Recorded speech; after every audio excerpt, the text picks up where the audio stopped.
sosok ibu gua ada 3. Yang suka dengerin cerita horor sini kumpul, gue pengen cerita horor lagi. Jadi ini gue dapet kiriman cerita lewat DM Instagram. Yang ngirim ini namanya Denny. Denny tinggal di daerah Karawang.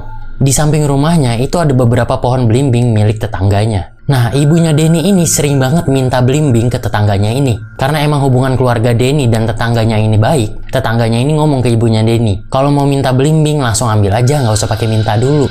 Soalnya belimbing di situ itu juga banyak banget dan itu nggak kemakan semua sama tetangganya ini.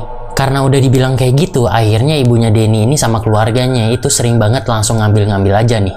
Beberapa bulan lalu, Denny dan keluarganya ini lagi main ke rumah neneknya. Saat mereka itu masih di rumah neneknya, sekitar jam 7 malam, itu tetangganya Denny nge-WhatsApp ibunya Denny. Di WhatsApp, tetangganya ini bilang, "Mbak, kok tumben ngambil belimbingnya itu malam-malam? Biasanya kan ngambilnya itu sebelum maghrib atau sore-sore." Nah loh, ibunya Denny ini ngebaca kayak gitu kaget dong. Ibunya ini langsung ngasih lihat ke Denny dan juga ke suaminya nih, tentang WhatsApp itu. Bapaknya Denny itu nyuruh ibunya buat ngebales. Ibunya ini balas, "Siapa yang ngambil belimbing? Orang aku lagi di rumah orang tuaku dari siang, ini aja belum pulang." Tetangganya ini balas lagi dong, "Mbak, jangan bercanda.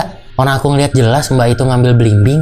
Pas aku tegur, mbak itu cuma diem doang dan langsung jalan masuk ke rumah. Karena takut tetangganya ini jadi panik, akhirnya nggak dibalas lagi tuh. Sekitar jam 9 malam ada miss call dari tetangganya lagi.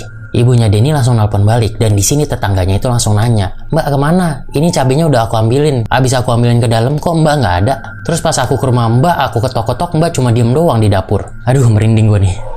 Ternyata lagi-lagi ada sosok yang menyerupai ibunya Denny. Di sini ibunya Denny itu minta maaf lah, walaupun dia itu sebenarnya nggak tahu apa-apa dan dia itu ngajak keluarganya buat langsung pulang. Takutnya ada apa-apa nih. Mereka pulang lah dan pas mereka itu jalan di depan rumah tetangganya ini manggil, "Loh mbak, baru pulang? Dari mana?" "Iya baru pulang, kan tadi udah aku bilang di WA kalau aku itu ke rumah orang tuaku." "Mbak, beneran mbak? Itu tadi mbak baru aja ke kamar mandi aku. Katanya air di rumah mbak mati, makanya lagi numpang ke kamar mandi aku." Nah loh, ternyata 3 kali nih tetangganya diganggu. Mereka semua akhirnya ngecek tuh ke dalam kamar mandi tetangganya itu. Tapi nggak ada orang.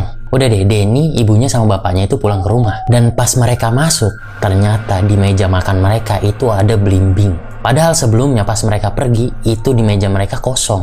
Nah loh, berarti itu belimbing yang beneran diambil sama sosok ibunya Denny. Wah, asli kacau banget ya.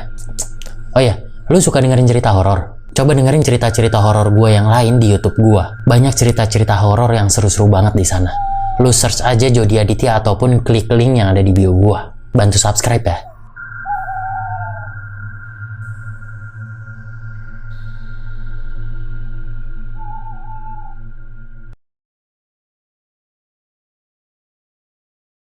Yang suka dengerin cerita horor sini kumpul, ini gue pengen cerita horor lagi. Yang penakut mendingan skip aja.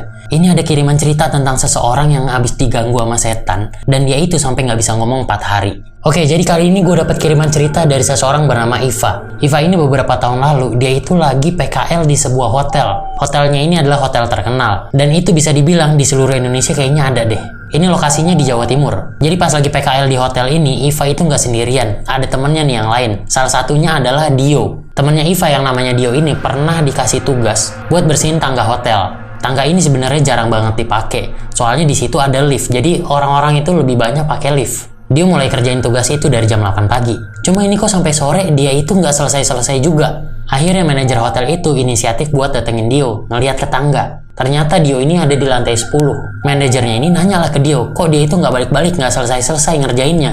Tapi di sini Dio itu cuma diem doang, dia itu nggak bisa ngomong. Ya ternyata semenjak saat itu Dio ini nggak bisa ngomong sama sekali selama 4 hari. Karena ini aneh banget ya, akhirnya Dio ini dibawa ke Ustadz. Dirukiah lah si Dio. Nah ternyata setelah rukiah dia itu bisa ngomong lagi. Di situ Dio ini trauma banget. Ternyata katanya pas dia itu lagi bersihin tangga, ada gangguan. Awalnya pegangan tangga itu kayak dibunyi-bunyiin gitu pakai alat, diketok-ketok. Dia diemin tuh.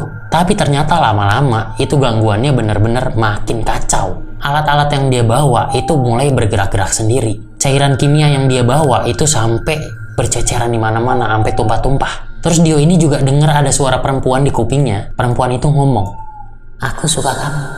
Aku suka kamu." Wah ternyata ada sosok perempuan yang suka sama Dio. Semenjak saat itu, kalau ada tugas-tugas kayak gitu tuh, terutama di tangga, itu nggak lagi sendirian, tapi berdua ataupun bertiga. Waduh gila ya, itu kenapa ya dia nggak bisa ngomong 4 hari? Jangan-jangan sosok perempuan itu nyiumin Dio. Jadinya dia itu nggak bisa ngomong. Kalau lu suka dengerin cerita horor, lu itu harus banget cek YouTube gua dan juga Instagram gua. Di sana banyak cerita-cerita horor yang jauh lebih menarik dan lebih serem dari ini. Terutama di YouTube ya. Cerita-ceritanya itu lebih panjang, lebih detail, dan lebih serem pokoknya. Nanti malam juga nih, gue upload video baru di YouTube. Seru kan kalau malam Jumat dengerin cerita horor. Jadi tungguin ya, gue upload jam 7:30. Search aja Jody Aditya ataupun klik link yang ada di bio gue.